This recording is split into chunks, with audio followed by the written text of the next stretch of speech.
اعوذ باللہ من الشیطان اللعین الرجیم بسم اللہ الرحمن الرحیم الحمد للہ رب العالمین الصلاۃ والسلام علی اشرف الانبیاء والمرسلین سیدنا و نبینا و شفیع ذنوبنا و طبیب قلوبنا مولانا و مولا الثقلین و جد الحسنین ابی القاسم محمد اللہم صلی علی محمد و آل محمد وعلی اولاده المعصومین المظلومین المنتخبین المنتجبین اما بعد فقد قال اللہ تعالی فی القرآن المجید و فرقان الحمید وقولہ الحق وهو اصدق الصادقین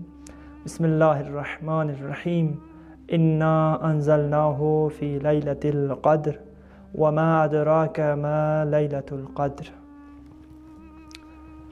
سامعین و ناظرین گرامی، آپ سب کی خدمت میں السلام علیکم و یا علی مدد۔ سب سے پہلے میں تمام ان لوگوں کے لیے کہ جو دین مبین کی، علوم آل محمد کی جس طرح جہاں بھی جس عنوان سے بھی خدمت کر رہے ہیں، ان کے لیے دعا کرتا ہوں کہ مولا ان کے اپنے مشن میں کامیاب فرمائے۔ اس کے بعد یہ انسان دنیا کی ایسی مخلوق کہ جو ہر مخلوق کے اوپر حاوی ہے، جو ہر مخلوق کو اپنا غلام بنانے کی طاقت رکھتی ہے، دنیا کے جس بھی کونے میں رہتا ہو، بہرحال اس کی زندگی میں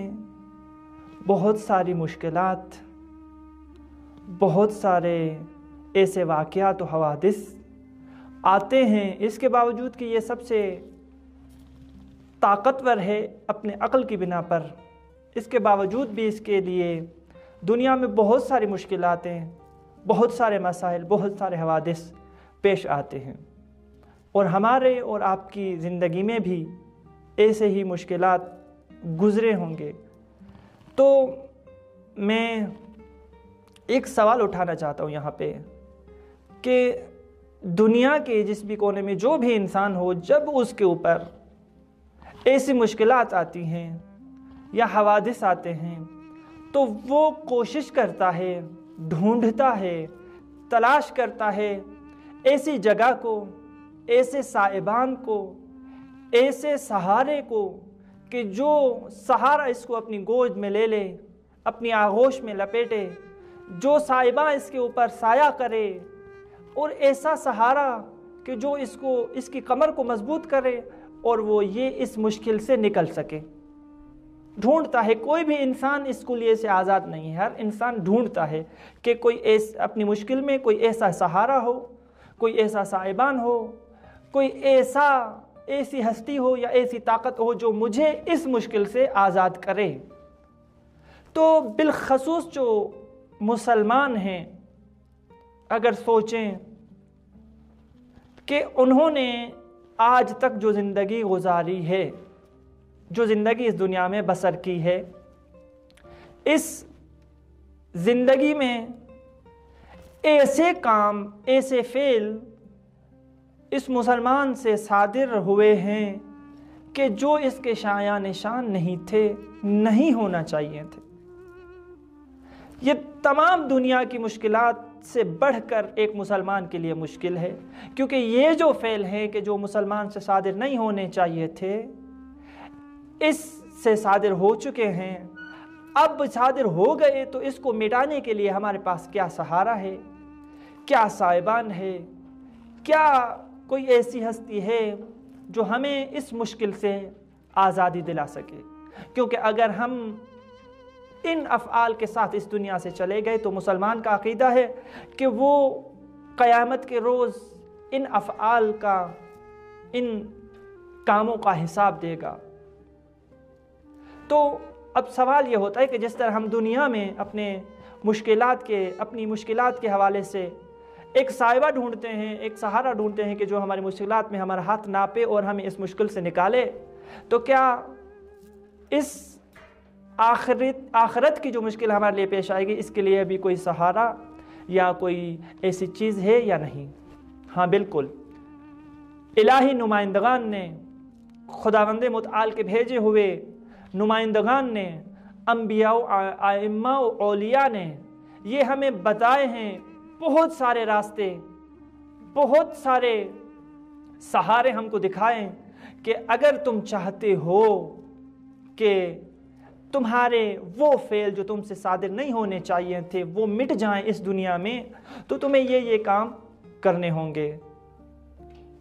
کئی بار تو ایسا آیا ہے کہ اگر یہ اعمال آپ انجام دیں تو آپ ایسے ہیں کہ جیسے ابھی ماں کے پیٹ سے اس دنیا میں آپ داخل ہوئے ہیں، یعنی آپ کے کندھے ان افعال سے کہ جو آپ سے سرزد نہیں ہونے چاہیے تھے بالکل پاک ہو جائیں گے۔ اب آئیے کہ سب سے پہلے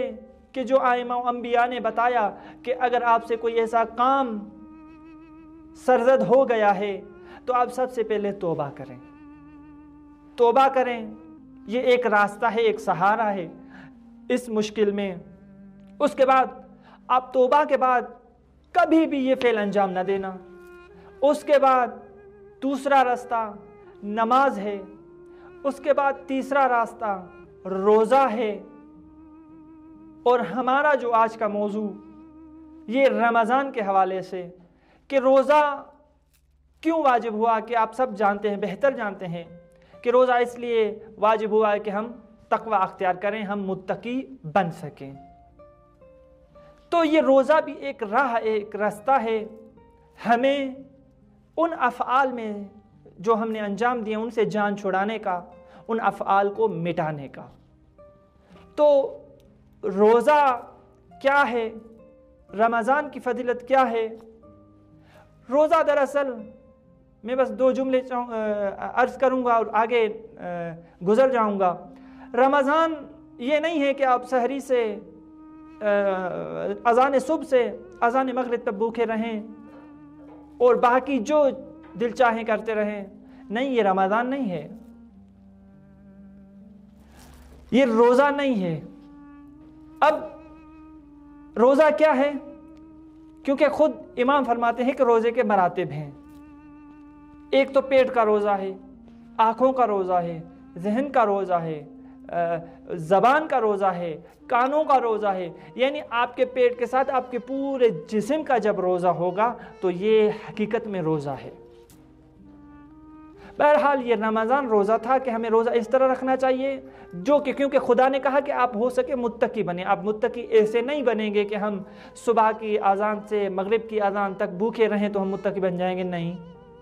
اس کے ساتھ ہمارے دوسرے بھی جو ہیں فرائض بنتے ہیں۔ خداوند متعال نے اس رمضان میں ایسے کتاب کو نازل فرمایا کہ جو تمام عالمین کے لیے ہدایت ہے، اور یہ کتاب اس رمضان میں آیا، اور جس شب میں آیا اس شب کو ہم کہتے ہیں لیلۃ القدر۔ اور یہ لیلۃ القدر ایسی رات ہے کہ جو تمام مقادب فکر کے پاس، یعنی دوسرے مسائل کی طرح یہ لیلۃ القدر جو ہے، شب قدر جو ہے، یہ اختلافی نہیں ہے، یہ ہے رمضان میں۔ کس طرح معلوم پڑا کہ یہ رمضان میں ہے؟ کیونکہ خداوند متعال نے کہا کہ ہم نے قرآن کو رمضان میں نازل فرمایا، ایک جگہ یہ کہا، دوسری جگہ کہا کہ انا انزلناہ فی لیلۃ القدر، ہم نے لیلۃ القدر میں قرآن کو نازل فرمایا۔ تو یہاں سے معلوم پڑتا ہے کہ یہ لیلۃ القدر رمضان کے راتوں میں سے ایک رات ہے۔ تو اب یہ کون سی رات ہے؟ تو ہمیں کون بتائے گا؟ ہمیں وہی رہنما بتائیں گے کہ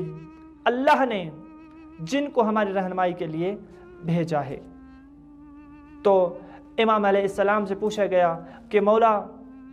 کیوں شب قدر کو اس طرح سے رکھا گیا ہے، یعنی چھپا کے رکھا گیا ہے، کیوں ظاہر نہیں ہے، کیوں ہمیں معلوم نہیں کہ دقیقاً یہ شب جو ہے یہ شب قدر ہے؟ تو مولا نے فرمایا اس لیے کہ آپ زیادہ شوق و اشتیاق کے ساتھ خدا کی عبادت کریں اور زیادہ عبادت کریں، تاکہ آپ متقی بن سکیں،